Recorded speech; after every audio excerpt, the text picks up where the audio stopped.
नमस्कार दोस्तों, जरा सोचिए, जिस आवाज का पूरा दुनिया दीवाना था, उस आवाज पे कोई उंगली उठा सकता है क्या? जिस आवाज ने करोड़ों लोगों के दिलों पे राज किया, उसके टैलेंट पे कोई डाउट कर सकता है क्या? पर आज मैं आपके सामने में एक ऐसा कहानी लेके आया हूं जिसमें रफी साहब के टैलेंट पे एक वेल नोन म्यूजिक डायरेक्टर ने उंगली उठाई थी। एक होता है उंगली उठाना, उन्होंने तो यह भी कह दिया था कि रफी साहब एक कंप्लीट सिंगर थे ही नहीं, उन्हें बच्चों की तरह सिखाना पड़ता था हर कुछ।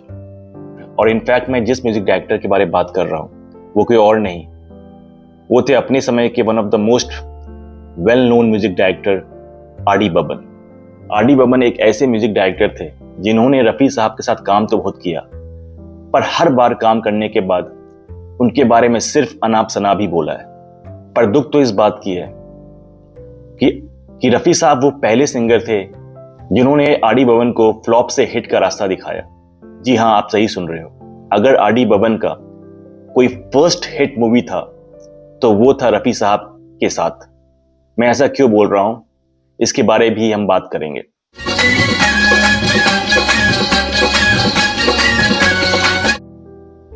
आर डी बर्मन जो है वो 1961 में इंडस्ट्री में आ गए थे और स्टार्टिंग के उनके 4 मूवी वो आपके डिजास्टर हो चुकी थी। अगर मैं कुछ मूवीज का नाम गिनाऊं तो वो था आपका भूत बंगला और छोटे नवाब। फिर आया साल 1966, मूवी का नाम था तीसरी मंजिल, और इस मूवी ने चमत्कार कर दिया। मतलब कि आर डी बर्मन अपने लाइफ में इतने फ्रस्ट्रेट हो गए थे क्योंकि उनके जो फादर थे एस डी बर्मन, वो एक वेल नोन म्यूजिक कंपोजर रह चुके हैं।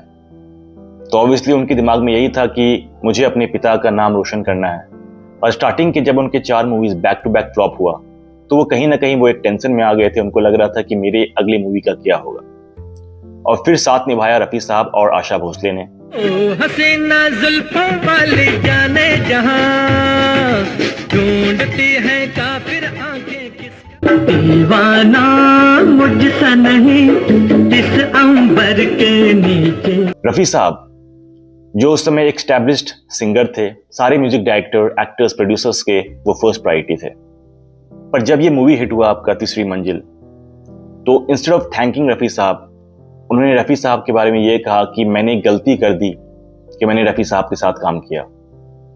उनको कुछ नहीं आता है, उन्हें बच्चे की तरह सिखाया जाता है। इनफैक्ट मैं आपको एक बात बताना चाहता हूं, तीसरी मंजिल इतनी बड़ी ब्लॉकबस्टर हो गई थी कि उसके कुछ सालों के बाद, साल 1969 है या साल 1971, वो एक इंटरव्यू दे रहे थे। उस समय के काफी वेल नोन पत्रकार थे राजू भरतन, और राजू भरतन से इंटरव्यू के दौरान उन्होंने कहा कि रफी साहब जो हैं वो एक कंप्लीट सिंगर नहीं है। फिर इसी दौरान वो उनको तीसरी मंजिल की बातें बताने लगे। उन्होंने बताया कि इसमें एक से बढ़कर एक सॉन्ग थे, पर मुझे पता है कि मुझे इस मूवी के सॉन्ग्स को हिट कराने के लिए क्या क्या नहीं करना पड़ा। उन्होंने यहां तक कहा कि आशा भोसले जो थी वो तो एक ट्रेंड सिंगर थी, वो तो उनका तो बात ही अलग है, वो तो कोई भी गाना ऐसे गा रही थी जैसे कि बिना कोई एफर्ट का गाना गा रही है। अगर मैं बात करूं रफी साहब का, तो हर गाना के पीछे उनको स्ट्रगल करना पड़ रहा था। कोई गाना वो ठीक से गा ही नहीं पा रहे थे। मुझे उनको बच्चे की तरह बताना था कि आप ये करो, इस तरह आप पॉज लो, इस तरह आप इम्प्रोवाइज करो। इसके बाद भी वो नहीं कर पा रहे थे। वो ये भी बोलते हैं कि मैं उस रिकॉर्डिंग में अगर मैं सबसे ज्यादा किसी को मिस कर रहा था तो वो थे किशोर दा, क्योंकि अगर किशोर दा होते तो मुझे इतना मेहनत नहीं करना पड़ता है, क्योंकि किशोर दा जो थे वो एक नेचुरल टैलेंट थे। सोचिए, ये सब रिएक्शन था आर डी बर्मन का रफी साहब के लिए। ये भूल गए हैं कि जो मूवी स्टार्टिंग में 4 मूवीज जिसने फ्लॉप दिया है वो रफी साहब के आने के बाद। और उसमें आपको एक बात बताना चाहूंगा कि जब इस मूवी का रिकॉर्डिंग चल रहा था तो शम्मी कपूर इस रिकॉर्डिंग में हमेशा आया करते थे, क्योंकि वो रफी साहब के काफी बड़े फैन भी थे। तो जब भी रिकॉर्डिंग होता है, खासकर वो रफी साहब को सुनने के लिए जरूर आते थे।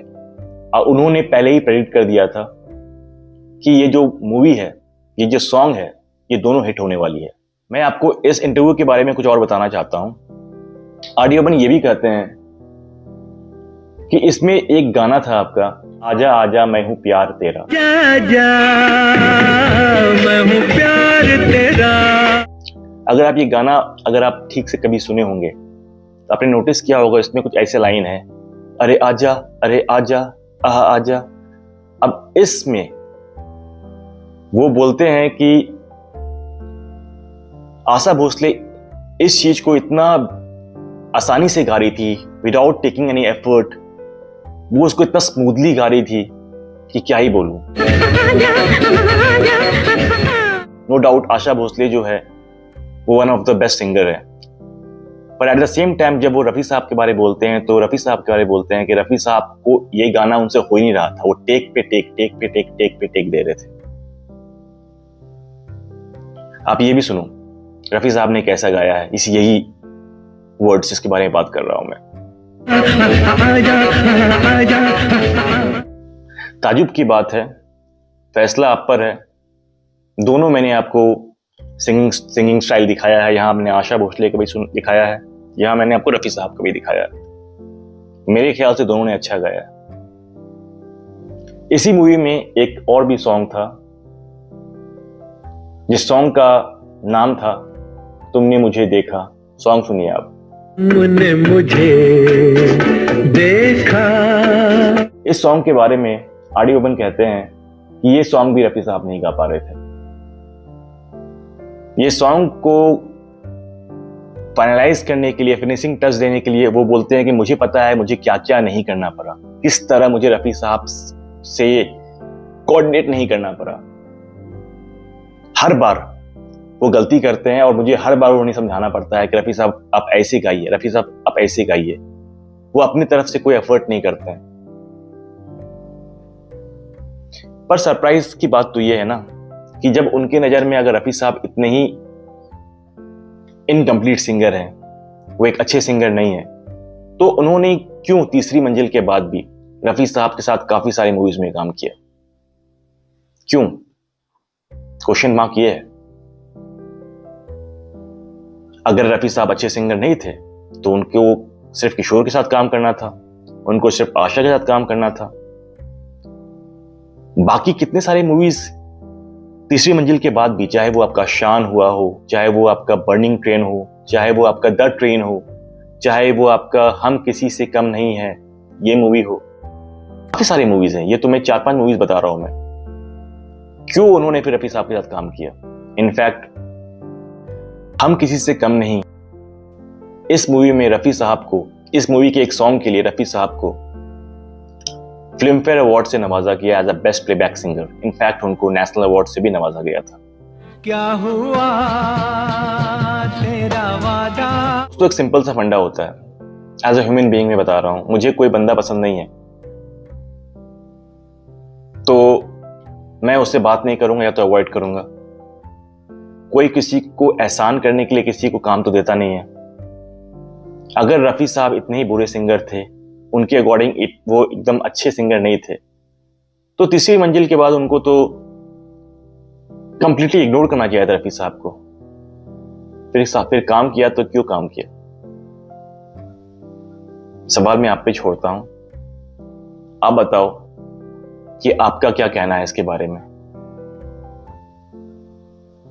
अभी के लिए इतना ही।